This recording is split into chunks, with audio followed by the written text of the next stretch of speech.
5月31号的晚上23点多吧，他不是说4天之内不是有人扛吗？没人动，让我们去找呢，他就说不知道的，但是就是赔偿都没有。其实我们没有什么过多的要求，就是按法律走这种单方面裁员不是二人嘛。当时我们就想，其实给我们恩是吧，我们也可以走，也都没问题，什么都不说，什么都不谈，然后问就是不知道的，其实那我们也没办法，只能走这个法律途径了。就是5月份工资应该是6月6号发，然后6月6号一直没发。公司的意思呢，就是说你有仲裁，不给你发工资了，客诉了，然后才给他们发的。这个事儿我没什么能答复你的，这个都是走程序，好吧5月30日，据马未都旗下公司拍卖业务摄影师 ESNCC 等多个消息源爆料，此前由马未都担任法人的北京观复文化有限公司、北京小观文化创意有限公司日前忽然单方面发布解除劳动关系通知，裁员人数多达80余人，且没有任何补偿。由于单方面解除劳动合作，拿不到合理补偿的员工被迫走上讨薪的道路。据 ESNCC 称，此前有3、4家媒体记者联系过他进行采访，最后该选题被报社领导暂停，禁止报道该事件。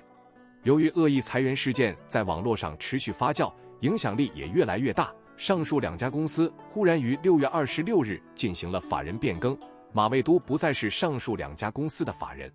这样意味着马未都将不会受到限高消费等影响。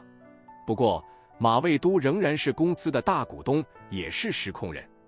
什么他妈的叫惊喜？什么？马未都1955年3月22日出生于北京市，祖籍山东省威海市荣成市，收藏专家、文化学者，观复博物馆创办人及现任馆长，曾任中国青年出版社编辑。在2008年以后，央视金牌栏目《百家讲坛》连续播出52期由马未都主讲的古董收藏类视频节目，使马未都成为中国老百姓家喻户晓的收藏家和学者。此后，马未都在公共文化领域的表现一发不可收拾，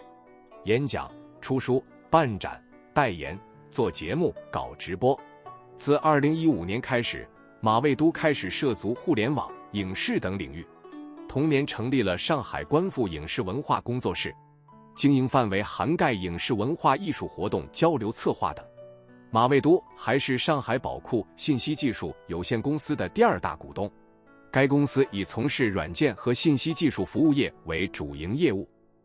接着奏乐，接着舞。此次裁员风波中的观复文化成立于2016年7月，是马未都互联网文化事业运营的主要公司。观复文化同时承运观复 App 的电商运营业务，包括观复 App 商城、观复博物馆、天猫旗舰店以及官方微店。位于北京市，是一家以从事文化艺术业为主的企业。公司地址位于北京市顺义区，可能是为了裁员便利。6月24日，该公司法定代表人由马未都变更为陈某。伴随着名气的与日俱增以及直播带货的热潮，2022年6月16日，抖音电商官宣马未都成为其珠宝文玩主理人。当天，马未都在抖音开启了个人的直播带货首秀，全场销售额达超过1000万。马未都抖音账号粉丝也突破了1000万。马未都曾说，只要给他10个亿，他要做出全世界服务最好的体验式博物馆。马未都经营的公司业务主要分为2部分，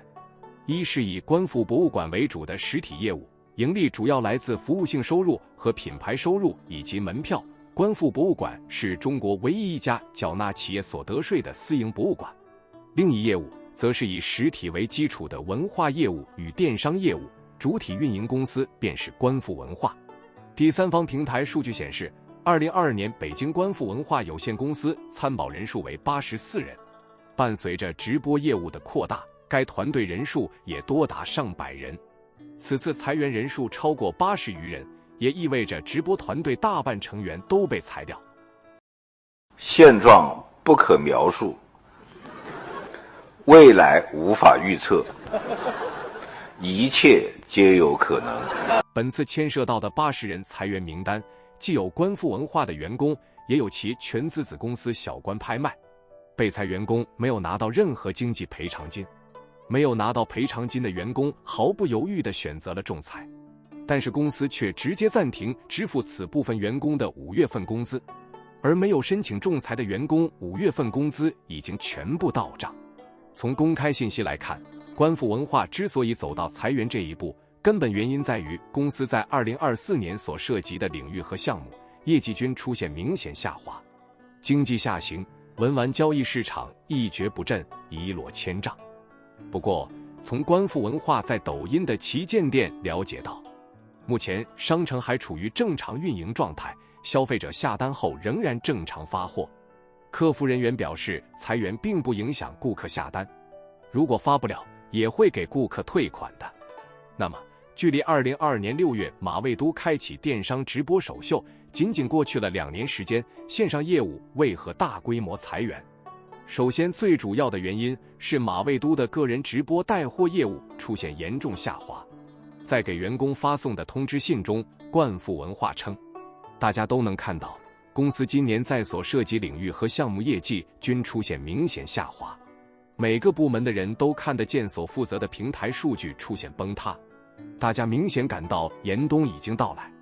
2022年下半年，抖音文玩持续宣传与马未都的合作，再借助马未都个人的 IP 影响力，其单场直播带货也从最高单场1000万超过了2000万。然而，围绕马未都直播带货的争议也越来越大。马未都在一次紫砂直播过程中，被不少紫砂玩家抨击不专业，而且说到一把名为清新如意提梁壶的时候，嘴里报价格为3万元，而画面上出现的壶底却赫然贴着一张12000元的价格标签。此外，马未都曾在直播间卖天鹅玉，因为表述模糊不清被指碰瓷和田玉。有分析人士指出，另一方面可能是线下博物馆资金链也出现了断裂。马未都在北京、上海、厦门、天津、杭州等地开设了5家观复博物馆。近几年，由于不动产价格大幅下滑，经营性现金流不足以付息还本，很可能出现资不抵债的问题。值得注意的是，今年6月成立于2003年的厦门观复博物馆已被福建省民政厅撤销登记，列入严重违法失信企业名单。对于此次裁员欠薪事件，马未都的公司发表通知进行解释。通知中提到，公司今年在所涉及领域和项目业绩均出现明显下滑，平台数据崩塌，入不敷出，导致未能在发薪日按时发放工资，公司对此表示歉意。同时，公司表示一直在想办法解决问题，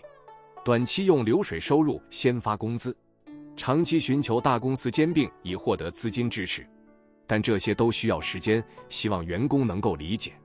公司也强调会在劳动法规定的时间内发放工资，希望员工在维护自身权益的同时，也能顾及公司的合法权益。